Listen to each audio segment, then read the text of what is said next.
السلام علیکم ناظرین، آپ دیکھ رہے ہیں حساب پاکستان ٹی وی۔ میں ہوں وسیم عباس۔ بات کریں گے پاکستان کی سیاست پر، اور سیاستدانوں میں سب سے پہلے ہم اپنے وزیر اعظم پر آج کچھ تنقید کریں گے، ساتھ میں جو میڈیا ہے ہماری ڈیجیٹل میڈیا، اس پر بھی ہم کچھ تنقید کریں گے۔ 2 سے 3 دن سے وزیر اعظم کے گن گا رہے تھے، جیو نیوز، بول نیوز، جتنے بھی نیوز ہیں، ایسے نغمے لگائے ہوئے تھے وزیر اعظم کے ساتھ کہ جیسے کہ ہمارے ذہن میں یہ آ رہا تھا کہ قوم کو بہت بڑی خوشخبری ملنے والی ہے کہ پاکستان کا آدھا قرضہ یہ معاف کروا دے گا یا ادا کر دے گا۔ میرے ذہن میں تو یہ آ رہا تھا، کیونکہ ورلڈ نیوز تو کچھ زیادہ ہی چرچا کر رہا تھا وزیر اعظم صاحب کا کہ بھائی وہ جیسے نغمے لگاتے ہیں آج کل اور اٹھاتے ہیں بندے کو جوش اور جذبے کے ساتھ، تو میرے ذہن میں یہ آیا کہ بھائی اب یہ اعلان کرے گا کل ہمارے سامنے کہ بھائی میں نے جو قرضہ تھا پاکستان کا وہ آدھا ادا کر دیا ہے۔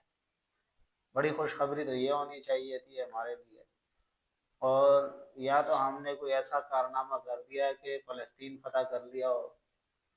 تو بھائی میں ان چینلز والوں سے بھی گزارش کروں گا کہ اتنا نہ اٹھاؤ، اتنا اٹھانے کی ضرورت نہیں ہے۔ بھائی آپ لوگ نیوز چینل والے ہیں، نون لیگ کی یا پیپلز پارٹی کی پارٹی والے نہیں ہیں۔ آپ لوگوں کو سب کا ایک جیسا چہرہ دکھانا چاہیے ہمیں۔ اب پتہ چلا کہ بھائی 7 روپے بجلی انہوں نے سستی کی ہے، بڑا تیر چلایا ان لوگوں نے، 50 روپے پر پہنچا کر، 80 روپے پر پہنچا کر 7 روپے کام کر رہا۔ کوئی بڑا تیر نہیں چلایا ان لوگوں نے۔ آئی پی پی سے اگر معاہدہ کر کے انہوں نے ان کے اوپر کچھ بوجھ ڈالا ہے تو یہ آئی پی پیز بھی یہی نون لیگ والے لائے ہیں۔ یہ بوجھ پاکستان پر یہی نون لیگ والے ہی ڈال چکے ہیں۔ تو میرے پاکستانی بھائیوں، انہوں نے کوئی اتنا بڑا وہ نہیں کر دیا کہ بھائی کل جتنا یہ جیو نیوز اور بول نیوز والے ان کے چرچے کر رہے تھے۔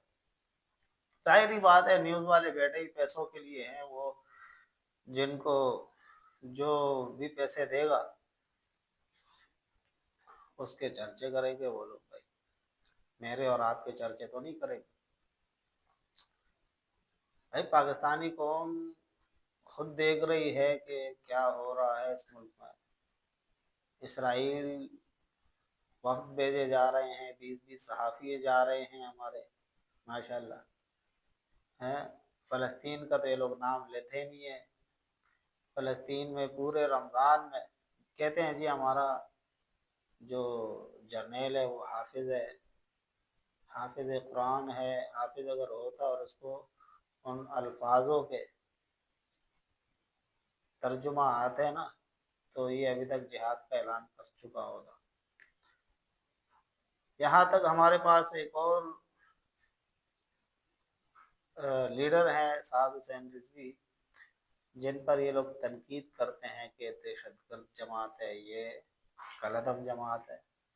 وہ سعد حسین رضوی کھل کر سامنے آ رہے ہیں اور فلسطین کے نعرے لگا رہے ہیں۔ بھائی ہمارے لیے تو یہی کافی ہے کہ وہ بندہ آتا ہے اور فلسطین کے نعرے لگاتا ہے، یہ بھی بڑی بات ہے۔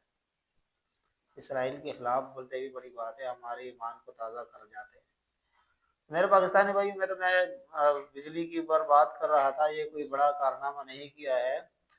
200 روپے یونٹ والوں کے لیے آدھا کم ہو جائے گا، 200 سے جیسے ہی 1 یونٹ اوپر جاؤ گے وہی بوجھ آپ پہ آ جائے گا۔